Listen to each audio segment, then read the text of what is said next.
Nel nuovo DPCM regole incomprensibili e contraddittorie. Il primo punto è la questione dell'autocertificazione. Non è ancora del tutto chiaro quando serve. Di certo c'è che è necessaria per giustificare eventuali spostamenti da un comune all'altro per lavoro, necessità e urgenza. E non serve in caso di passeggiate o attività motoria.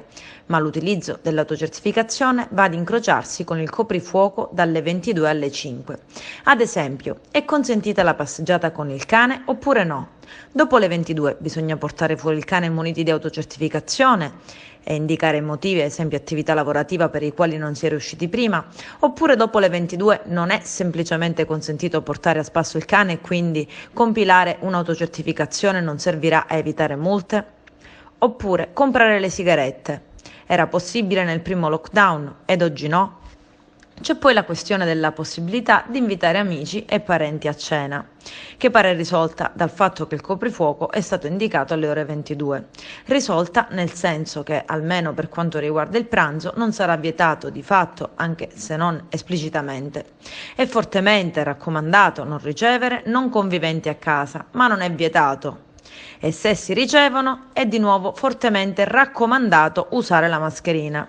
Quindi non è vietato pranzare con gli amici a casa, ma è vietato andare a trovare un congiunto che vive in un altro comune. Pazzesco. Altri lati oscuri del lockdown light riguardano il fatto che non chiarisce se è possibile andare a curare l'orto o il giardino che si trovano in un comune diverso rispetto a quello di residenza.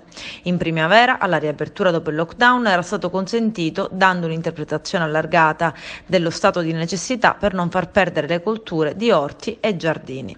Infine c'è la domanda delle domande. Chi controlla che la capienza dei mezzi pubblici sia ridotta al 50%? Si può salire sempre su un autobus? Il DPCM riduce la capienza degli autobus, ma non dice chi deve controllare se la regola del 50% è stata rispettata o meno. E questo non può che apparire come un modo di dire: ok, la regola c'è, ma non serve rispettarla.